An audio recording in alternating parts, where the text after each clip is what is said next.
Josh Rubin from East West Healing and Performance. Today I want to talk about melatonin, and I want to talk about it in brief because I don't want to do these long YouTube clips anymore. I feel like no one's watching in 10 minutes, but I want to try to keep it quick, which I always say. So let's see how it goes.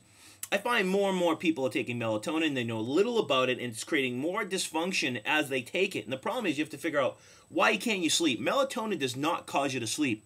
It actually switches the biological clock in the body because of darkness. Darkness actually is a stress to the body and increases melatonin production and prolactin production in the body, which too much darkness could be a problem, because if prolactin keeps going up, prolactin actually causes the body to release calcium through urine, which can lead to osteoporosis and things like that. But that's a whole other story.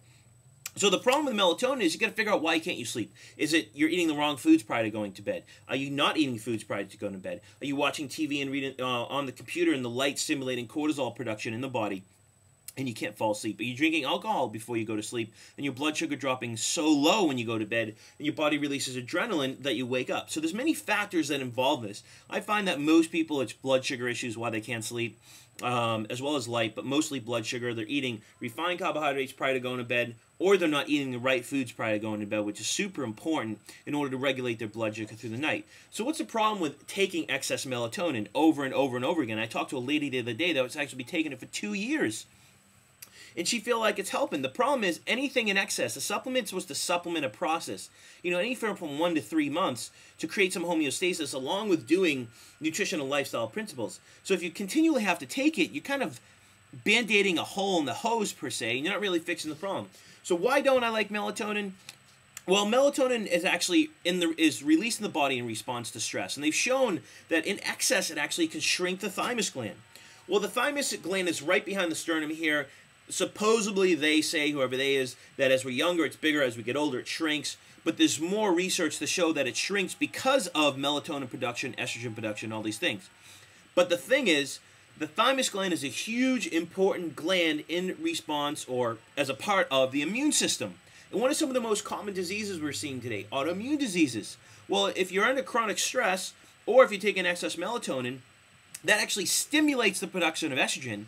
It inhibits the production of progesterone, leading to infertility problems, PMS, bloating, swelling. It inhibits thyroid production, or downregulates the thyroid, which can lower your blood pressure, give you the effects of being maybe hypothyroid, having your hair kind of falling out and thinning, dry skin, low blood pressure. But all that has to do with actually the unopposed estrogen production, because that can actually cause temperature issues in the body. It's going to give you PMS, your swelling, because when estrogen is left unopposed, it actually causes water to be pushed out of the blood into the tissues, which causes the cells to take up water, which gives you that puffiness, which causes the arteries to relax, which gives you the varicose veins. At the same time, when progesterone's going down, that's going to give you the infertility problems, because progesterone is pro-gestation. So there's many factors that are very dangerous in taking excess melatonin. Another thing that I kind of found is melatonin, when it's increased in the body, can cause the release of free fatty acids from the tissues. Now, adrenaline actually causes under stress. It actually causes the mobilization of free fatty acids from the tissues. The problem is, with all the polyunsaturated fatty acids people are eating, from vegetables to omega-3 fatty acids, the problem is we're becoming toxic. And all these things become oxidized in the body, and we're increasing what we call reactive oxygen species.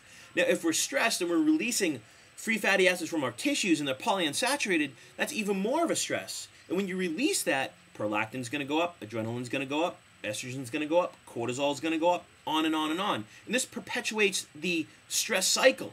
So you have increased heart rate, increased blood pressure, increased breakdown of proteins in the body to produce sugar, which can lead to diabetes, on and on and on. But they've shown that this increased melatonin will actually lower body temperature, and you see this in a lot of women. They have cold hands, cold feet, they're cold all the time because they're going towards hypothyroidism because of the excess melatonin. Producing more estrogen causes vasoconstriction of the brain, of the heart, and other organs in the body. So it can be very damaging. So, like I said, this is going to be a short YouTube clip. The bottom line is you need to figure out why you're having trouble sleeping. You should not be taking excess melatonin. Oh, one more thing that it does. You'll probably like this.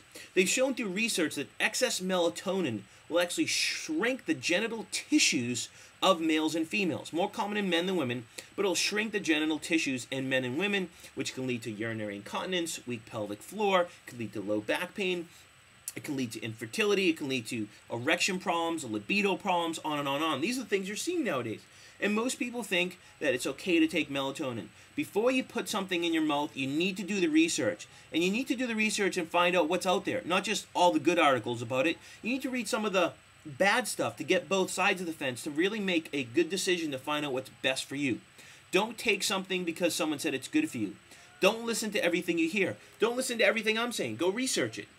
All I'm doing is giving you what I research. I love the haters. They think I'm so opinionated. I'm just giving you what I learned. I'm not telling you it's the way. I'm just giving you what I learned, what I research, and what I read. So thanks for tuning in. Try to figure out why you're having sleep issues. And I can tell you right now, with most people, it's blood sugar handling issues during the night. If you can regulate that, you'll sleep like a baby. I'm out of here.